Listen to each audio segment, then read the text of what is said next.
What happens when one of the most respected journalists in television sits down with royalty, only to witness a complete meltdown that shocks millions of viewers?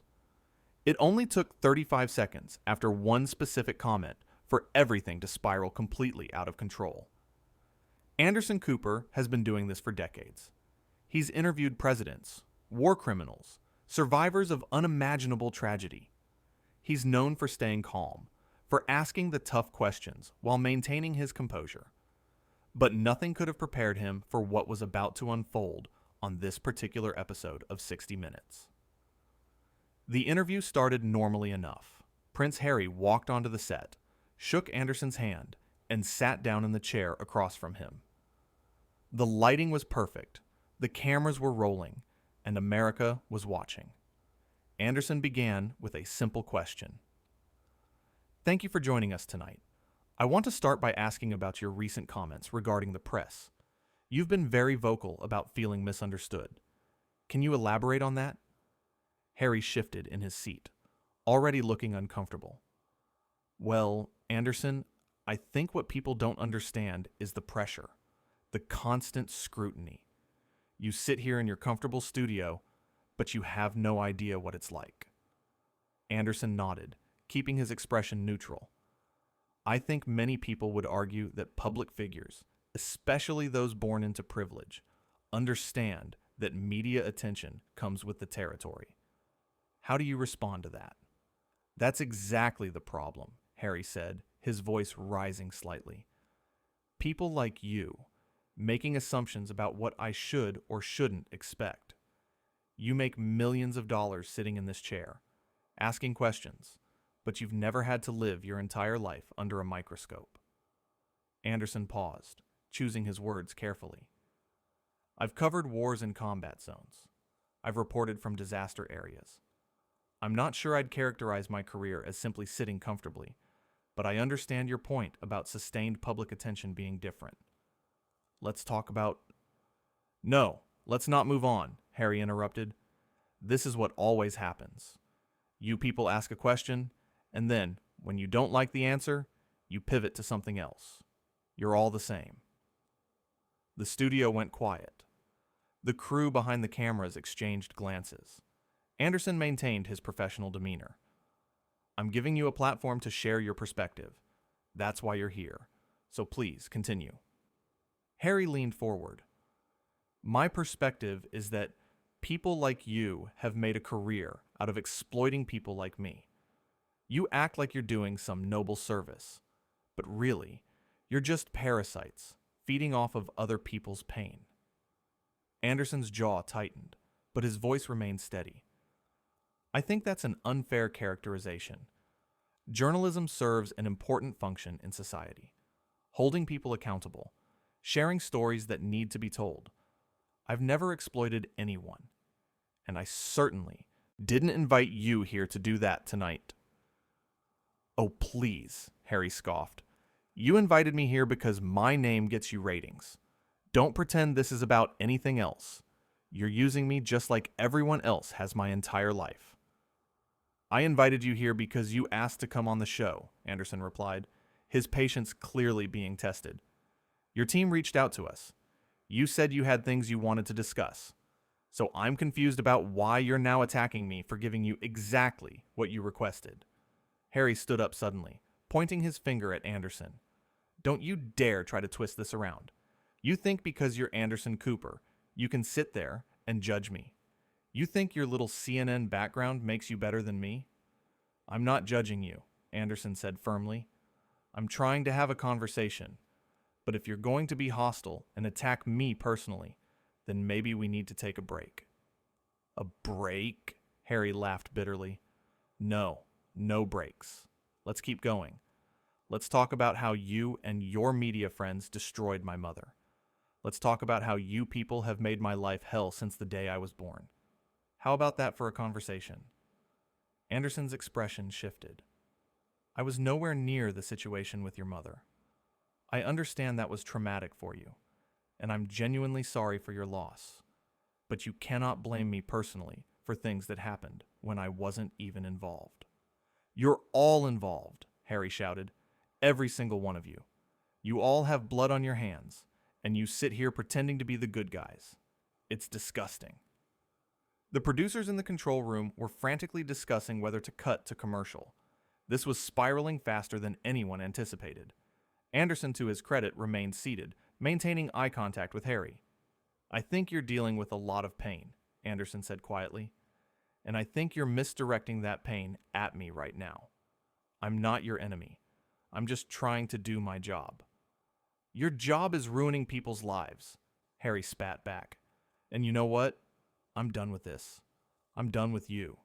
I'm done with this interview. And I'm done with all of you people thinking you have any right to question me about anything." "Then why did you agree to come here?" Anderson asked, his voice taking on an edge for the first time. "Seriously, why did you reach out to us? Agree to this interview? Come all the way to this studio if you had no intention of having an actual conversation?" Harry walked toward Anderson's desk, getting uncomfortably close. "Because I wanted to tell you to your face what I think of you. I wanted America to see what you people are really like. How you bait people. How you manipulate them." "I haven't baited or manipulated anyone," Anderson said, standing up now to match Harry's energy. "I've asked you fair questions, and you've responded with personal attacks. That's on you, not me." "Fair questions?" Harry's voice was dripping with sarcasm. "You ambushed me. You knew exactly what you were doing." "I asked you about your own public statements," Anderson countered. "How is that an ambush? You've given dozens of interviews saying similar things. I'm trying to understand your perspective, but you're making that impossible." Harry grabbed one of the glasses of water on the desk and threw it toward the ground, shattering it. The crew jumped. Security started moving toward the set. "I don't need to explain myself to you or anyone else. I'm a prince. I've served my country. What have you done besides ask questions for a living?"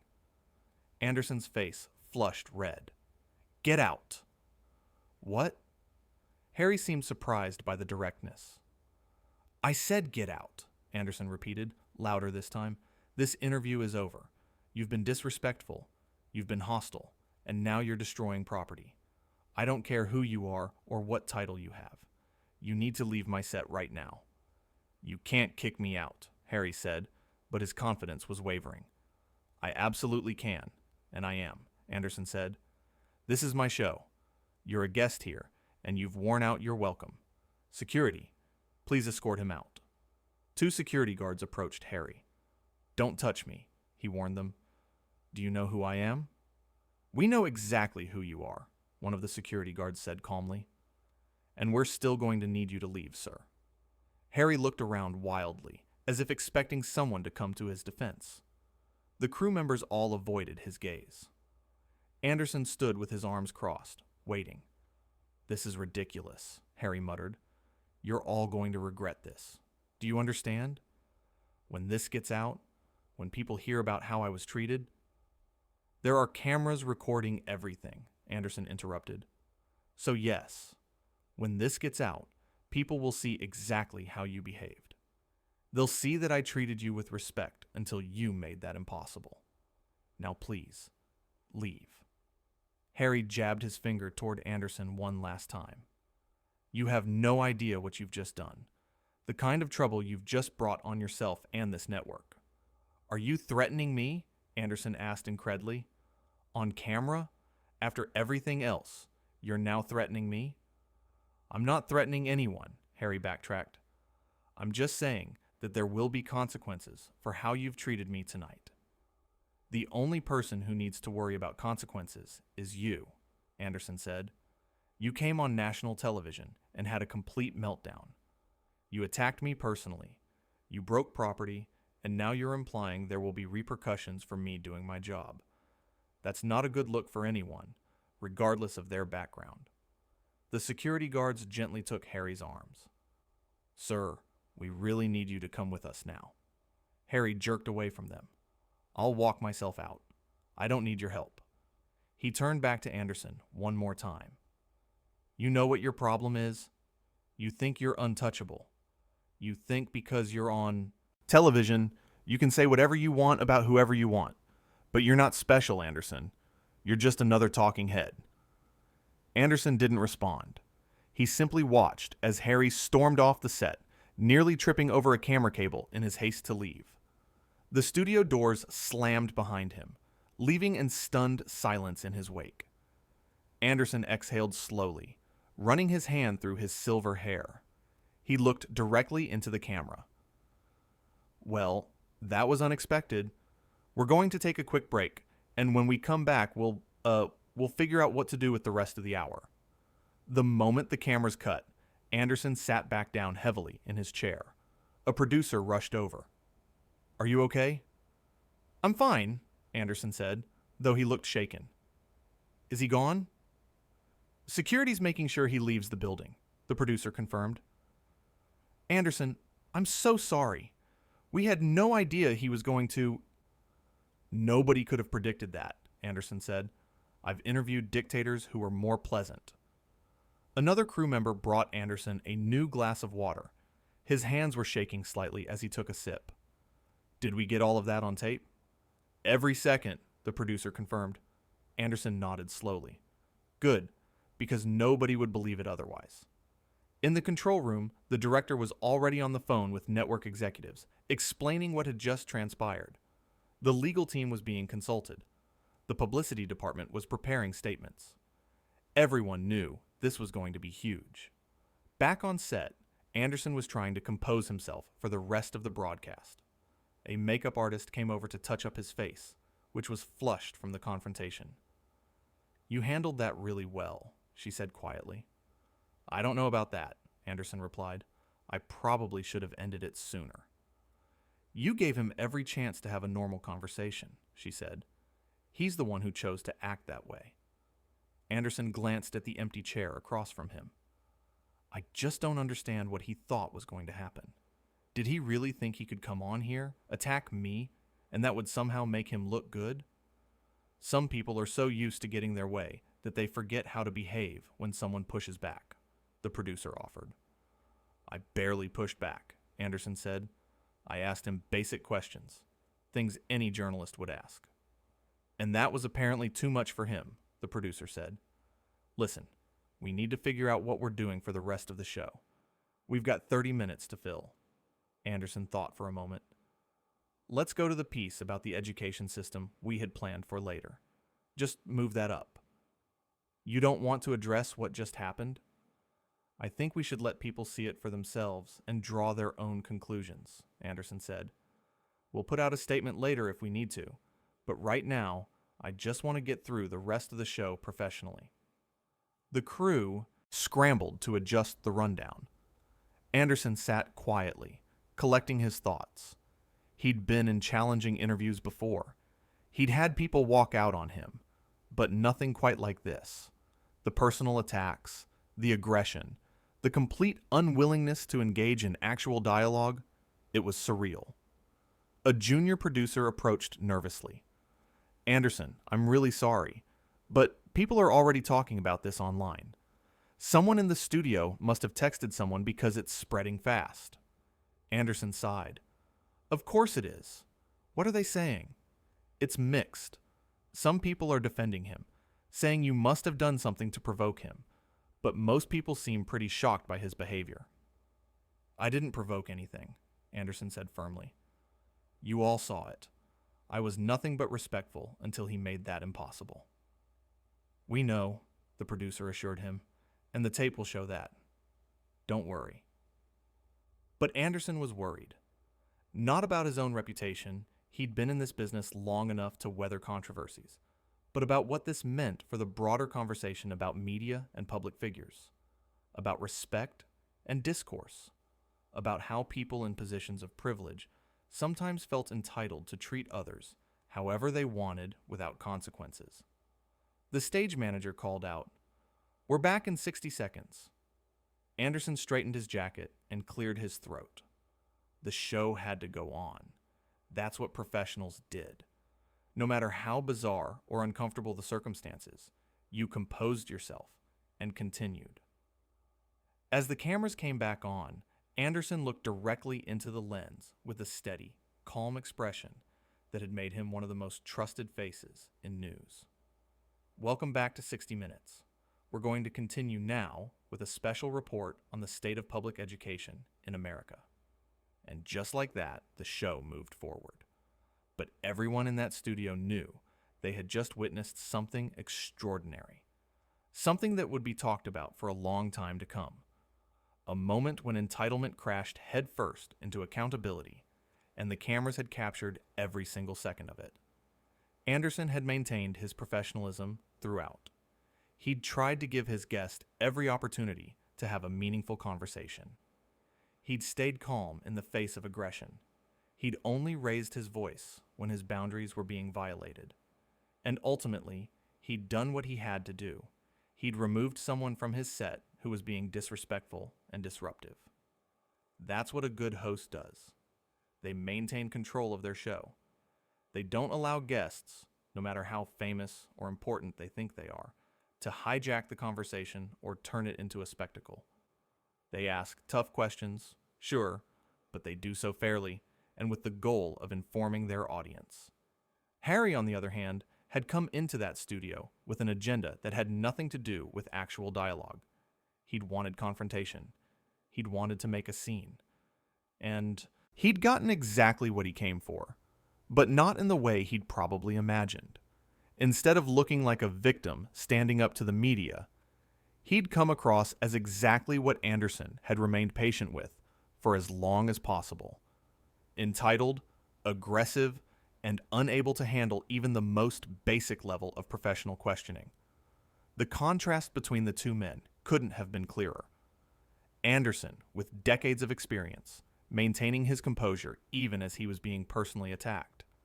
Harry, despite his royal upbringing and supposed training in public appearances, completely falling apart the moment he faced questions he didn't like. It was a masterclass in how to conduct yourself under pressure versus how not to. Anderson had shown why he was one of the most respected journalists in the world. Harry had shown why throwing tantrums might work in private, but fail spectacularly on national television. As the show continued, the crew couldn't help but keep replaying the confrontation in their minds. The way Harry's voice had gotten louder and more shrill. The way he'd invaded Anderson's personal space. The water glass shattering on the floor. Anderson's firm but controlled, "Get out." The shocked expression on Harry's face when he realized the journalist wasn't going to back down. It had all happened so fast, yet every moment felt significant. Every exchange revealed something about both men's characters. Every choice they made, from Anderson's measured responses to Harry's explosive reactions, told a story about who they were and what they valued. In the end, it was a simple lesson. You can have all the privilege in the world, all the famous names and royal titles and inherited wealth, but none of that matters if you don't know how to treat people with basic respect. And conversely, you can be a working journalist, someone who some might dismiss as just asking questions for a living. But if you conduct yourself with integrity and professionalism, that speaks volumes about your character. Anderson had won this confrontation, not by shouting louder or making threats or throwing things. He'd won it by simply refusing to be treated poorly, by standing his ground calmly and firmly, by recognizing when someone had crossed a line and being willing to enforce that boundary, regardless of who the person was. That's the mark of someone who truly commands respect, not through intimidation or status, but through consistent, dignified behavior, through knowing your worth and not allowing others to diminish it, through understanding that respect is a two-way street, and when someone refuses to travel it in your direction, you have every right to close that road entirely. The interview that was supposed to be a platform for Harry to share his perspective had instead become a showcase of everything wrong with his approach to public life. His inability to accept criticism. His tendency to lash out when challenged. His conviction that his background entitled him to special treatment. All of it laid bare for millions to see.